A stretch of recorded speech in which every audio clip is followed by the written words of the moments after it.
Bab 6 elektrik dan kemagnetan. Jadi kita akan tengok iaitu yang pertama, apakah sumber tenaga boleh baharu. Boleh baharu maksudnya renew lah. Kata renew. Renew. Kita nak renew. Dan sumber tenaga yang tidak boleh baharu. Yang tidak boleh baharu.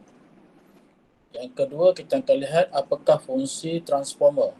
Apakah fungsi transformer injak naik dan transformer injak turun. Injak naik dan juga injak turun. Dan yang ketiga, bagaimana kos penggunaan tenaga elektrik dihitung. Ini penting sekarang ni. Kita semua berada di rumah. Kita berada di rumah, kebanyakannya akan menggunakan elektrik. Dan biasanya pada waktu seperti ni, bil kita akan melambung. Bil elektrik lah. Nanti datang bil, jangan terkejut. Jangan terkejut. Jadi 3 perkara ni yang kita akan bincangkan dalam bab 6 .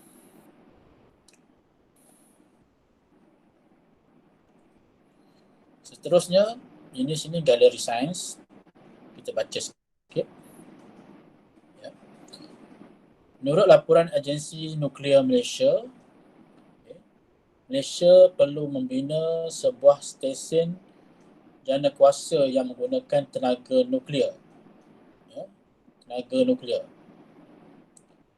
pada tahun 2030. Sekarang ni 2021. 9 tahun lagi. Stesen janakuasa ini, iaitu janakuasa nuklear ni, dapat menjanakan tenaga elektrik yang mencukupi untuk memenuhi keperluan tenaga elektrik negara kita. Jadi adakah anda bersetuju? Tanya kita. Adakah anda bersetuju atau membantah pembinaan stesen janakuasa nuklear ni di Malaysia? Kalau setuju, mengapa? Kalau kita tak setuju pun kena beritahu kenapa. Jadi persoalan kan ditanya di sini, perbualan di antara dua orang kawan. Di manakah stesen janakuasa yang menggunakan tenaga nuklear harus dibina negara kita? Di mana? Di Pahang, di Selangor, di mana? Di Sarawak ke? Atau di negeri mana? Itu satu persoalan. Dan adakah pembinaan stesen janakuasa nuklear ni selamat? Selamatlah maksudnya adakah ianya tidak memberikan ancaman kepada manusia, ekosistem dan persekitaran. Maknanya kita nak jawab setuju ataupun tidak setuju tu kita kena tahu dia punya baik, dia punya buruk. Maknanya kesan baik dan juga kesan buruk. Jadi sekarang ni adakah kita menggunakan elektrik sekarang ni adakah daripada nuklear? Apa sumber tenaga elektrik kita sekarang? Siapa boleh jawab? Dari mana kita dapat elektrik ni? Kipas berpusing, lampu menyala, dan sebagainya. Kita dapat daripada mana sumber tu? Siapa boleh jawab?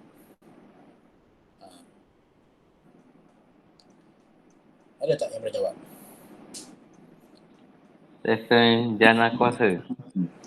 Betul, memanglah stesen janakuasa dia punya sumber tu. Kalau yang ni cadangan tadi ni daripada nuklear. Tapi yang negara kita sekarang ni, stesen janakuasa apa? Apa nama tu? Stesen janakuasa apa? Sekarang ni negara kita tidak menggunakan tenaga nuklear sebab belum ada lagi. Kan? Sebab dia punya cadangan tu nak dibina pada 2030 kan. Sekarang ni 2021. Jadi kita guna apa sekarang ni? Tenaga solar. Tenaga solar, ya ke? Rumah awak guna tenaga solar? Rumah kita sekarang ni ada atas bumbung panel solar tak? Atas bumbung rumah awak ada tak panel solar? Atas bumbung? Ada tak? Tak ada. Tak ada. Jadi kita tak guna solar. Ada, memang ada umur orang yang pakai panel solar, tapi secara majoritinya negara kita, rakyat kita, penduduk kita ataupun rumah-rumah kediaman, kebanyakannya 99% belum menggunakan tenaga solar. Yang 1% ni saja yang menggunakan. 1% ni siapa? Kebanyakannya orang-orang yang berada, orang yang berduit. Sebab kos nak pasang panel solar tu makan puluh ribu, ya? Antara 25 sehingga 45 ribu nak pasang dah tu, kan? Jadi kita ni memang tak mampu, tak mampu nak pasang. Kalau nak pasang boleh, tapi itulah kena sediakan kosnya, ya.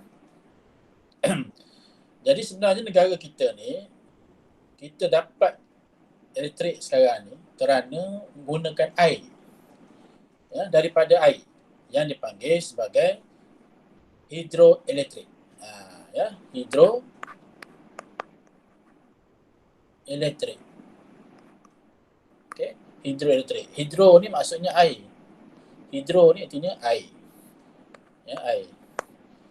Kalau awak ada belajar mungkin dalam geografi ke, ya, dalam sejarah, negara kita tahu bahawa kaya dengan sumber air, kan? Sungai-sungainya. Sungai Pahang, Sungai Perak, Sungai Selangor.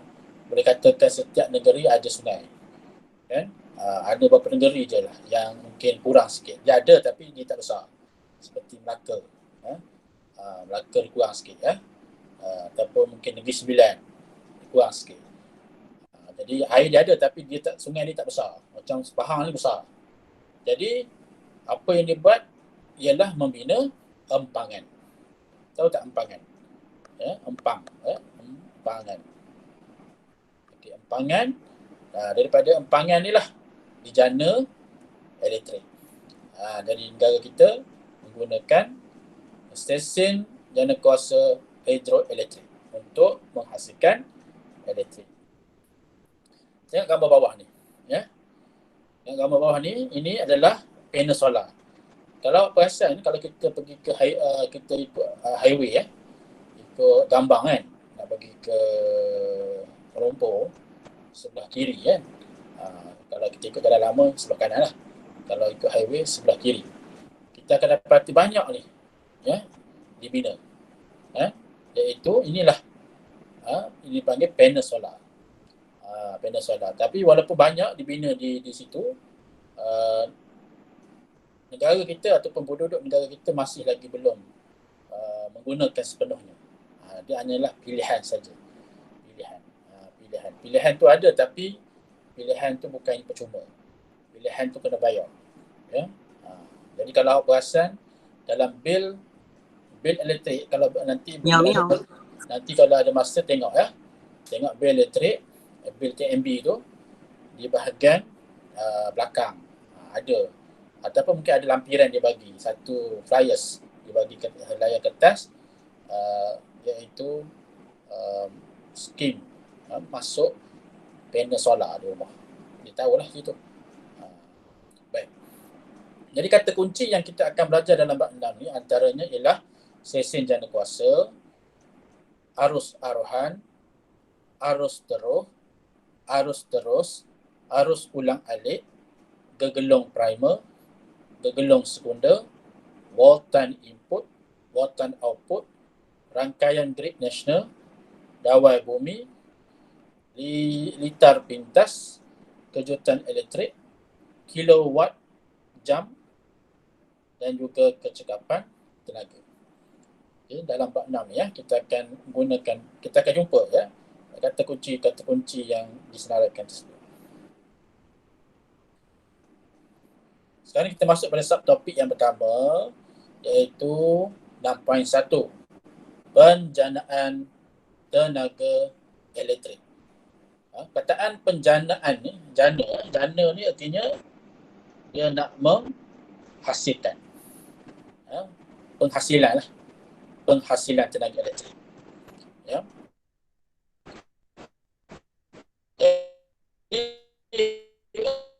Boleh menjanakan tenaga elektrik.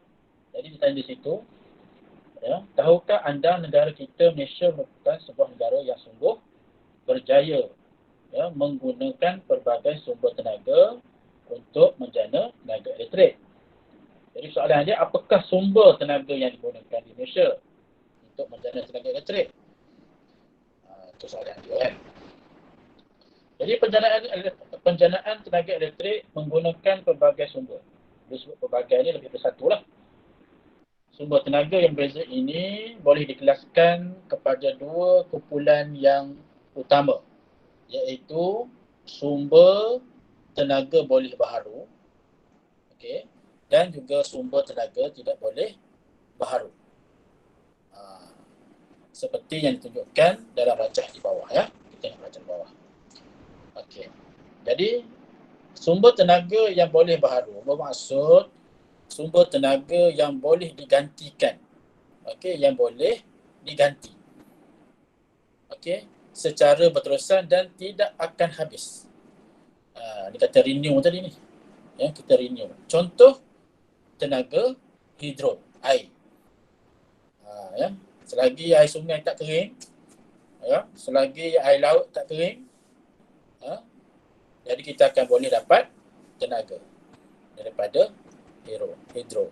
Yang kedua, tenaga ombak.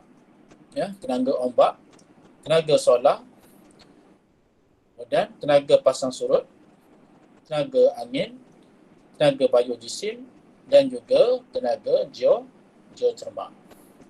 Itu adalah contoh-contoh tenaga yang boleh diperbaharui.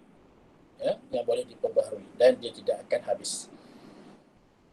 Manakala sumber tenaga yang tidak boleh, ya, yang tidak boleh diperbaharui bermaksud sumber tenaga yang tidak boleh diganti dan akan habis. Okey, akan habis digunakan sampai masa dia akan habis.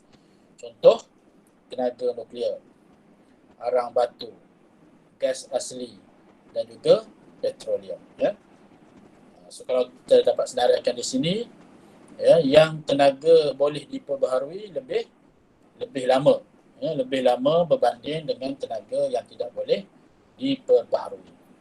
Ya. Tengok gambar rajah di sebelah kanan tu. Okey. Okey, kita baca dulu info lah. Malaysia Coast ini. Ini penting. Setiap helaian dalam buku teks perlu kita baca. Ya, kita tak boleh escape, tak boleh skip, ya, tak boleh tinggal. Selalu kerana mungkin ada info ataupun maklumat yang bermanfaat. Kata di situ, kini Malaysia merupakan negara yang pertama dalam sektor perindustrian biojisim. Apa dia itu biojisim, ya? Di rantau Asia Tenggara.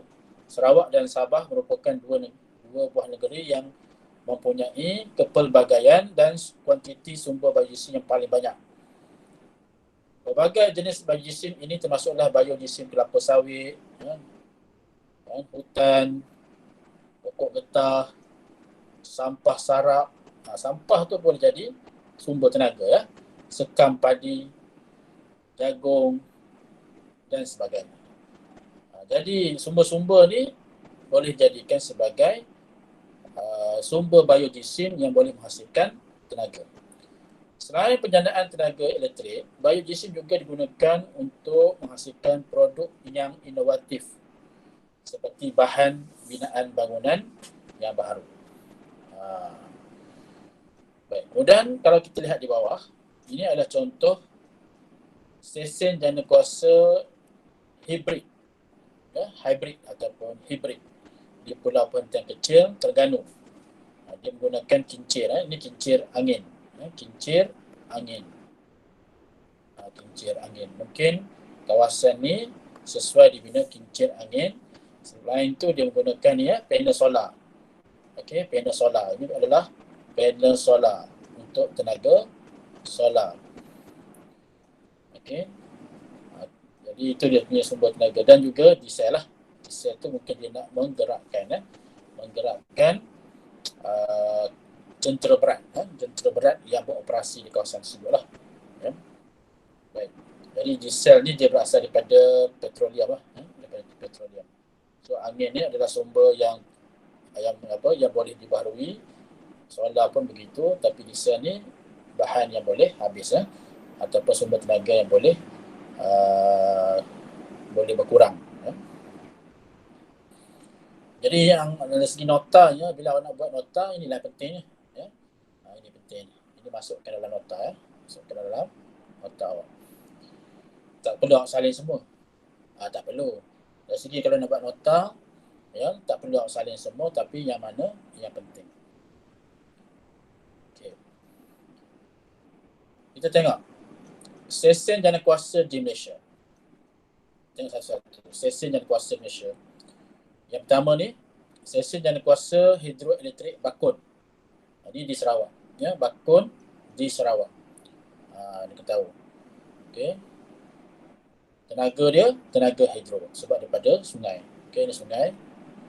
Okay, ini sungai. Jadi sungai ni, dia akan diempang lah. Ada empangan. Dipanggil empangan Bakun. Kemudian, stesen janakuasa Tunku Jaafar di Negeri Sembilan. Ini dia. Digunakan gas asli. Ataupun sumber tenaganya adalah gas asli.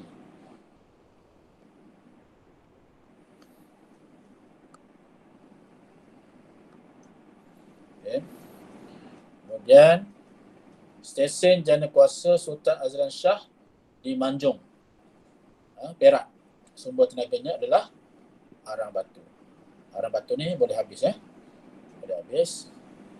Kemudian stesen janakuasa Gelugo di Pulau Pinang. Sumbernya adalah diesel. Serta di bawah tu, stesen janakuasa Biojisim TSH, Bioenergy Sendia Berhad di Sabah, dan sumber tenaganya adalah Biojisim. Jadi stesen-stesen janakuasa di Malaysia ni yang disenaraikan ni, dia menggunakan tenaga yang boleh dibaharu ataupun yang tidak boleh diperbaharui. Itu contoh. Jadi bagaimana proses penjanaan tenaga elektrik itu berlaku? Sumber dah ada. Sekarang ni bagaimana nak menjana dia? Jadi untuk membolehkan sumber itu dimanfaatkan, maka ada beberapa alat yang diperlukan, ataupun tool yang diperlukan untuk menghasilkan tenaga elektrik. Generator sebenarnya. Generator ialah alat yang digunakan untuk menjana elektrik. Perkataan generate, daripada perkataan generate. Generate ni artinya jana. Kalau generator jadi penjana. Jadi generator satu alat yang digunakan untuk menjana tenaga elektrik. Model generator ditunjukkan seperti gambar rajah. Kalau kita tengok model dia mudah je. Iaitu dia ada magnet. Magnet. Kemudian ada gegelung dawai. Okay, gegelung dawai. Kemudian dia ada engkol, untuk memusingkan dia. Kemudian ada sini disambungkan dengan dawai, dengan wayar yang warna merah dengan warna hitam, yang bawa cas positif dan juga negatif, dan juga lampu LED. Jadi macam mana ia beroperasi? Apabila engkol pada model generator ini diputar, kita pusingkan. Kita pusingkan ni, engkol ni pusing. Pusingkan dia. Satu arus yang dikenali sebagai arus aruhan. Arus aruhan akan dihasilkan.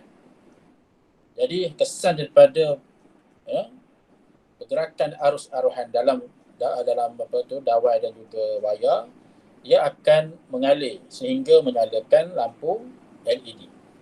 Kalau lampu LED itu menyala, maknanya berlakunya arus aruhan. Itu dia punya konsep dia. Konsepnya mudah saja. Jadi macam mana lagi kita nak tengok secara detail. Jadi pada tahun 1831, seorang ahli sains iaitu Michael Faraday, Michael Faraday telah melakukan satu siri kajian tentang penjanaan elektrik dengan menggunakan medan magnet. Medan magnet. Sebenarnya awak belajar dah istilah ni semasa tingkatan 2. Arus elektrik dihasilkan pertama melalui gerakan dawai.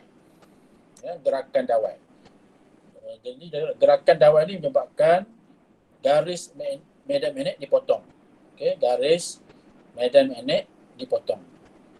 Jadi dawai penyambung ataupun dipanggil solenoid, ya, solenoid digerakkan melalui ruang antara kutub ini, ya. Tengok ini, ya, ruang antara kutub ni digerakkan dengan pantas seperti yang tunjukkan rajah, ya. 6.3 dengan 6.4. Ini. Okey. Jadi garis medan magnet dipotong, arus aruhan dihasilkan dalam dawai penyambung. Di dawai penyambung tadi, ya, yang warna merah dan hitam, ya. Okey. Arus aruhan dihasilkan dalam dawai penyambung atau solenoid dan mengalir melalui galvanometer. Ya. Galvanometer ni iaitu jarum penunjuk yang menunjukkan pesongan. Dia pesong, ya. Berapa banyak dia pesong. Okey, itu galvanometer. Cara yang kedua, bagaimana medan tenaga elektrik itu dijana ialah menggunakan gerakan magnet. Gerakan magnet, ya. Menyebabkan garis medan magnet juga dipotong. Mana magnet digerakkan seperti yang ditunjukkan ni, gerakkan ke atas dan juga ke bawah. Ya, supaya garis medan magnet dipotong oleh dawai penyambung ataupun solenoid. Jadi arus aruhan dihasilkan dalam dawai penyambung. Okay, arus aruhan dihasilkan dalam dawai penyambung ataupun solenoid dan mengalir melalui galvanometer dan dibuktikan ditunjukkan oleh jarum galvanometer. Kalau jarum galvanometer tu terpesong, ya, terpesong daripada kiri ke kanan, itu menunjukkan bahawa arus aruhan telah mengalir melalui dawai penyambung. Artinya berfungsilah. Berfungsi. Okey, ini ada aktiviti. Aktiviti ni kita tak dapat buat. Kita tengok teori nanti dalam buku. Kalau kita tengok tenaga elektrik dijanakan di stesen jana kuasa. Kita tengok. Yang ni yang penting, Kalau boleh awak lukislah. Yang tenaga elektrik dijanakan di stesen jana kuasa ni. Kalau tak nak lukis, awak boleh photostat, Tapi kalau photostat nak keluar payah pula, kan. Jadi kalau ada kemudahan printer, boleh print lah. Kalau tak boleh, lukis, ya. Lukis. Yang pertama, stesen jana kuasa yang menggunakan sumber tenaga tidak boleh diperbaharui. Seperti diesel, gas asli dan arah batu, dia akan menggunakan kaedah macam ni, ya. Okey. Iaitu ni bahan api dia. Bahan api. Kemudian bahan api itu apabila dia dipanaskan, dia akan menyebabkan air dididihkan jadi steam, ya. Jadi steam. Wak air lah. Air ni dididihkan jadi steam. Steam ni ialah wak air, ya. Kemudian disebabkan steam ni panas, ya, dia sangat panas. Steam tu dapat memutarkan turbin. Turbin kipas lah. Ya, memutarkan turbin seperti ni. Okey. Jadi dengan dengan pusingan turbin tu, ia akan menghasilkan tenaga elektrik. Ya, tenaga elektrik. Okey, tenaga elektrik, ya. Sumber tadi ialah daripada air laut, air laut disedut, ya. Kemudian dipanaskan air laut tersebut. Jadi perubahan bentuk tenaga daripada tenaga kimia, tenaga kimia iaitu daripada air laut ditukarkan kepada tenaga haba sebab kita panaskan dia, dan tenaga haba ditukar kepada tenaga kinetik sebab turbin tu berputar, turbin tu berputar tu bergerakkan menyebabkan kinetik, dan daripada kinetik menghasilkan tenaga elektrik. Okey, ya. Ini adalah stesen jana kuasa yang menggunakan sumber tenaga tidak boleh baharu seperti diesel, gas asli dan juga arang batu. Yang kedua, bagaimana menggunakan tenaga solar. Ya, tenaga solar. Ini, panel dia yang kita nampak banyak. Jadi mekanismenya mudah saja, iaitu dedahkan panel solar ni pada cahaya matahari. Cahaya matahari dia pancarkan pada alat ni, ya, kena Kemudian alat tu namanya panel solar, iaitu alat yang boleh memerangkap tenaga cahaya. Jadi tenaga cahaya akan ditukarkan kepada tenaga elektrik. Simple. Ya. Kemudian daripada sumber tu dia akan dibawa ke rumah lah. Kalau kita ada alat elektrik tu boleh digunakan terus. Ya. Ada setengah kereta kan, kita dengar kereta solar kan. Kereta solar maknanya di atas bumbung kereta tu dia ada panel solar untuk perangkap. Kalau ada cahaya matahari dan tenaga tu cukup untuk memerangkap tenaga matahari tu ataupun tenaga solar, dia dapat ditukarkan kepada tenaga kinetik pula ya. Maksudnya tenaga kinetik untuk menggerakkan kenderaan tu lah.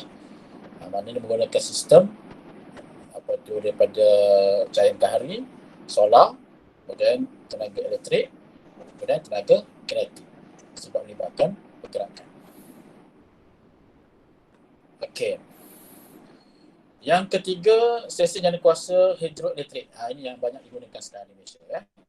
Iaitu ada empangan ya, ada empangan ni, empangan ni dia macam dia blok lah ya. Dia tahan air. Dia tahan air sama ada tasik, sungai, biasanya sungai lah. Di Malaysia ni sungai. Kemudian di sini kita tahu bila air itu ditahan ataupun kita blok dia, jadi tenaga sini adalah tenaga kepayaan lah. Ya, tenaga kepayaan. Jadi kemudian air itu dialirkan.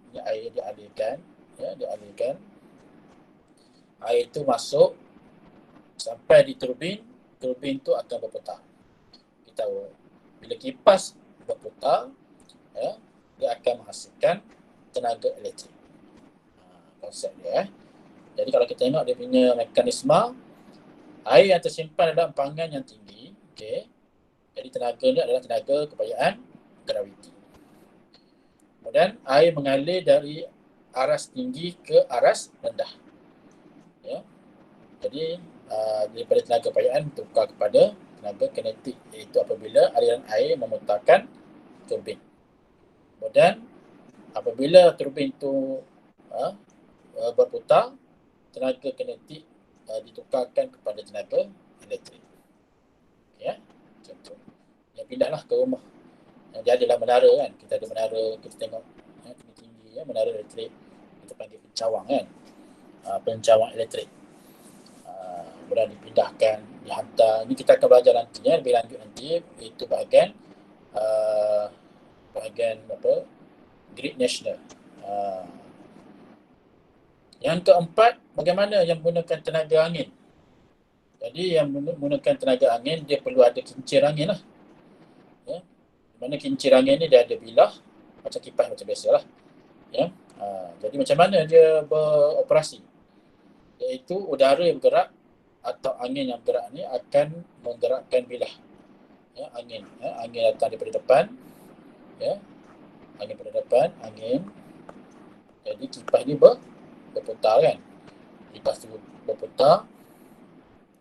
Kemudian bilah tu akan memutarkan turbin. Ya, turbin. Turbin tu dalam ni lah. Ya, dalam ni. Penjana dalam ni. Kemudian tenaga kinetik ditukar kepada tenaga elektrik. Okey, itu saja. Yang kelima, stesen jana kuasa yang menggunakan bahan api nuklear. Ini yang cadangan ni. Cadangan 2030. Ya, 2030. Nak dibina stesen jana kuasa nuklear. Macam mana? Kena adalah dia punya sumber dia, sumber nuklear yang dipanggil yang diletakkan dalam satu reaktor. Reaktor ni tempat lah. Ya, dan sumber bahan dia punya unsurnya ialah uranium. Ya, uranium. Jadi uranium ni satu bahan kimia lah, ya, yang boleh digunakan sebagai sumber untuk sebagai penjana tenaga ya. Jadi uranium tu akan akan dipanaskan, ya. Akan dipanaskan sehingga mengeluarkan wap air ataupun steam. Steam ni daripada uranium akan menggerakkan turbin, ya. Kemudian turbin tu diputarkan dan menukarkan tenaga kinetik kepada tenaga elektrik, ya. Tenaga elektrik. Seperti dijelaskan di bawah, ya. Tindak balas nuklear menghasilkan air yang didihkan menjadi steam. Steam memutarkan turbin dan penjana menghasilkan tenaga elektrik. Pertukaran tenaga daripada tenaga nuklear dalam ni, kemudian tenaga haba sini, haba sebab panas, kemudian turbin, tenaga kinetik, dan di situ tenaga elektrik. Yang keenam, stesen jana kuasa yang menggunakan biodiesel. Okey, yang menggunakan biodiesel. Sumber dia macam mana? Okey, contohnya apabila tindak balas antara sumber biodiesel tu seperti kelapa sawit ke, sampah sarap tadi, ya, ataupun sumber-sumber lain yang dikatakan sebagai biodiesel akan menghasilkan satu gas yang dinamakan sebagai metana, gas metana, ya.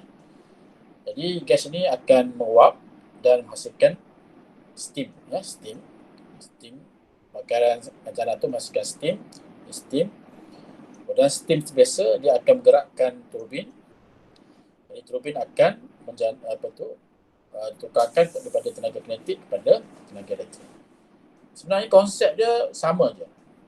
Kalau kita perasan, sumbernya mungkin berbeza, sumber tenaga elektrik itu, tetapi cara kerja dia tu, mekanisme dia tu lebih kurang sama saja. Iaitu ada satu cara bagaimana nak menggerakkan turbin. Turbin ni kipas lah, ya, kipas. Bila turbin tu berputar, ya, pada kelajuan yang tertentu lah, semakin laju semakin banyaklah tenaga dipindahkan, ya, maka tenaga kinetik ni pindah kepada tenaga elektrik. Ya.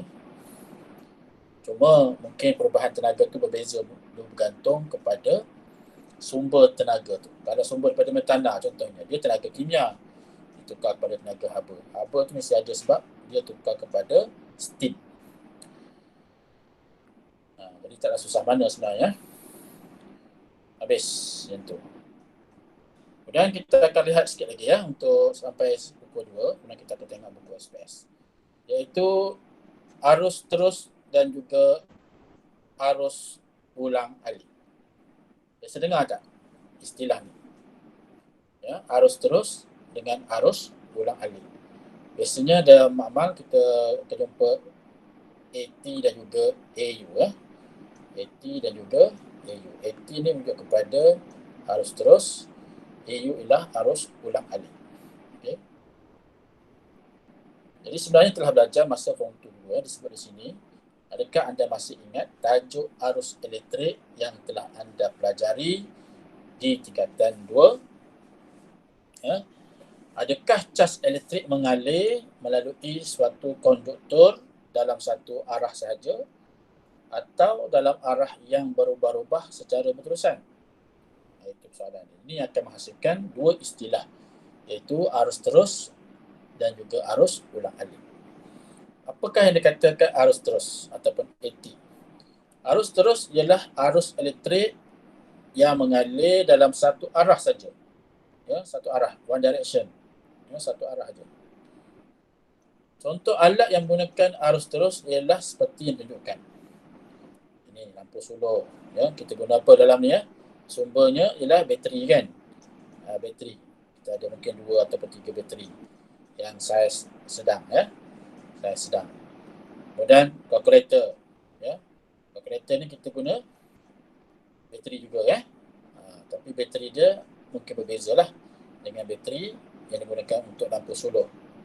Kereta mainan, ya, mungkin gunakan bateri mungkin double A, kan. Double A yang bulat tu mungkin dia menggunakan 2 biji ke 3 biji ke, depend lah, ya. Mungkin dipakai 2 biji atau 3 biji, tapi setiap daripada bateri itu Dia punya wautan dia 1.5 volt, 1.5 volt. Okey. Ini contoh. Contoh penjana atau sumber tenaga elektrik yang menghasilkan arus terus, dia akan menghasilkan arus terus seperti yang tunjukkan dalam gambar rajah. 6.2 dan juga 6.3. Ini adalah contoh sumber tenaga yang menghasilkan arus terus, iaitu sel suria. Kalau guna sel suria, arus terus. Akumulator. Ini biasanya bateri kereta, bateri kenderaan besar. Ataupun motor pun sama, motosikal. Biasanya kita panggil bateri yang pakai air, bateri yang ada air tu. Itu adalah akumulator. Ataupun bateri sel kering, sel kering. Bateri yang kita selalu guna lah untuk gerakkan jam ke, jam dinding, ataupun jam loceng ke. Semuanya menghasilkan arus terus. Contoh arus ulang-alik pula. Sebelum tu kita tahu apa maksud arus ulang-alik. Arus ulang-alik ialah arus elektrik yang arah alirannya berubah-ubah secara berterusan. Dia berubah-ubah. Dia tidak konsisten. Contoh alat menggunakan arus ulang-alik, pembakar roti. Okay? Contoh ni, pembakar roti. Pengerian rambut. Pendingin hawa. Jadi senang ceritanya, arus ulang-alik ni dia menggunakan sumber tenaganya daripada elektrik. Daripada yang kita plug in.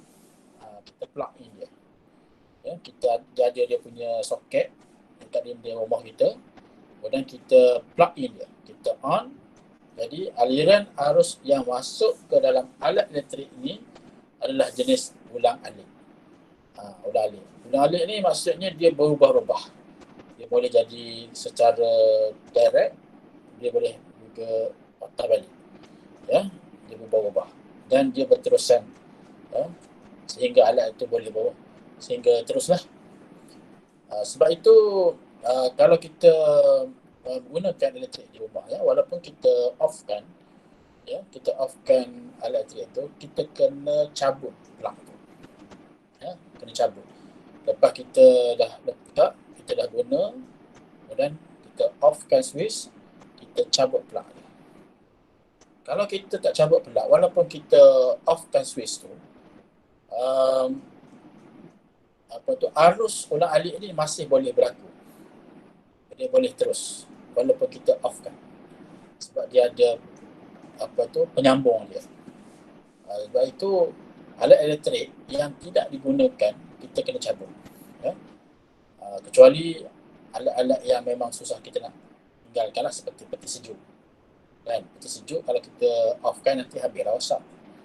Kan? Makanan-makanan yang basah kan. Ikan, daging, sebagainya, sayur, buah. Jadi peti sejuk tu tak apalah. Tapi kalau yang lain tu, contohnya kita charge telefon kan. Kita tak menggunakan bateri semata-mata. Bateri, walaupun telefon tu ada bateri, tetapi ada masa kita kena charge. Jadi charge tu sumbernya daripada elektrik, dan arus yang masuk adalah arus ulang-alik. So bila dia dah full, bila dah penuh, kita pun cabutlah kan. Kita cabut mana ada port dia. Cabut USB dia. Kita cabut daripada kabel tu. Tapi kita kena cabut sekali dengan plug tu. Kita kena cabut. Off dan cabut. Jadi itu merupakan langkah penjimatan dari segi penggunaan tenaga elektrik. Faham ya? Dan yang ketiga iaitu kita akan lihat selain pada arus ulang-alik dan juga arus terus, sekarang kita akan lihat kepada osiloskop sinar katod. Ini mungkin yang terakhir. Osiloskop sinar katod ataupun singkatannya ialah OSK. Apa itu OSK? Ialah sebuah alat elektronik yang boleh digunakan untuk menunjukkan perbezaan bentuk graf, arah arus dan juga perubahan wautan bagi arus terus dan juga arus ulang alik. Ini sebenarnya alat lah. Ya, senang ceritanya satu alat yang ada di makmal kita. Sekarang kita ada satu alat ni. Tetapi alat ni jarang-jarang digunakan lah. Ya. Tapi nak tunjuk dia ada. Dia ada kat makmal kan. Tetapi mungkin tidak berfungsi dengan baik. Sebab ada berapa dia punya komponen-komponen dia tidak cukup menyebabkan dia tidak dapat ditunjukkan dengan sempurna. Jadi ini alat dia. Ini alat yang dipanggil sebagai OSK. Jadi pada alat ni dia ada monitor. Ini monitor. Dia punya monitor dia ni untuk kita lihat dia punya bentuk graf. Yang kedua kita tengok arah arus. Dan ketiga perubahan watan. Jadi kalau kita perasan di sini ada satu dot, satu titik yang warna kuning. Tapi kalau di makmal kita dia menggunakan warna merah. Ada dot warna merah. Jadi dia punya dot tu maknanya dia belum berfungsi lah. Dia ada dia punya peralatan dia punya kawalan dia. Bahagian-bahagian ni saya tak fikir saya nak bincangkan dengan lebih dalam. Tapi kalau sampai kepada bahagian ni nanti kena bincang juga lah. Tapi yang penting sekarang ni awak tahu bahawa ini adalah OSK. OSK digunakan untuk melihat perbezaan bentuk graf, iaitu antara arus ulang alik itu arus terus AT, dan juga perbezaan bentuk graf untuk arus ulang alik AU. Okey. AU. Okey. AT dan juga AU. Okay. Kemudian kita nak tengok arah dia. Ke mana arah dia? Ke kanan, ke kiri, ke atas, ke bawah, dan sebagainya.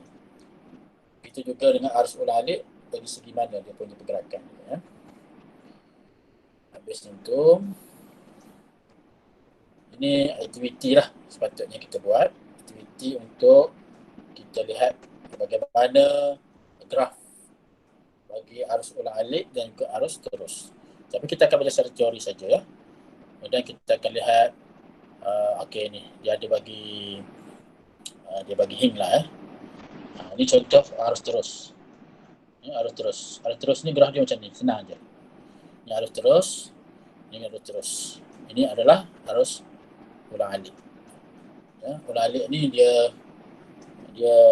bentuk seperti ombak Dia beralun. Tapi arus terus ni dia satu barisan saja. Kita akan baca teori saja.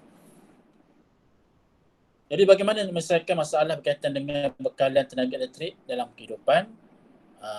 Itulah ini antara dia punya aktiviti yang sepatutnya dibuat, iaitu membuat model generator. Tapi ini kita tak dapat nak buat.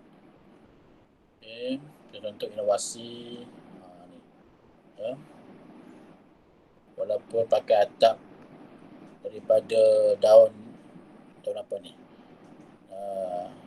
Daun apa panggil? Daun nipah daun nipah, tapi ada sel suria. Jangan main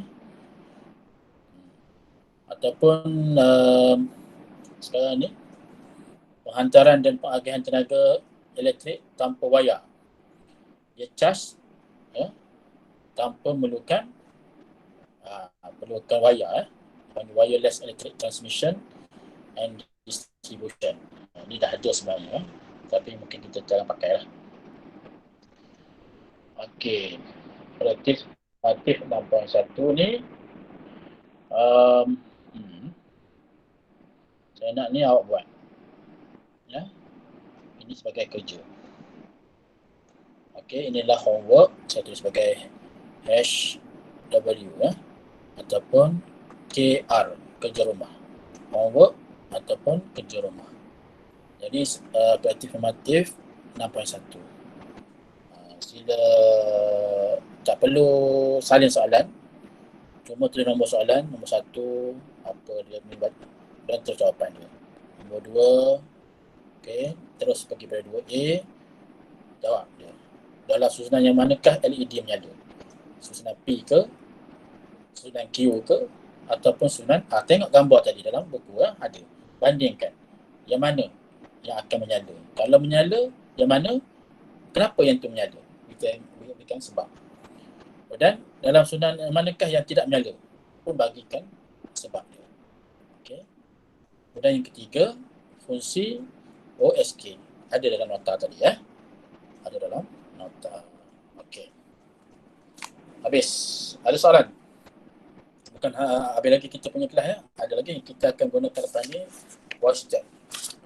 WhatsApp kita akan buka SPS. So untuk Google Meet ya, untuk Google Meet sampai di sini saja. Tolong lepas ni buka Telegram ya. Buka Telegram untuk kita sambung. Jadi macam tutorial lah ya, buat kita 3 masa. So kita ada tutorial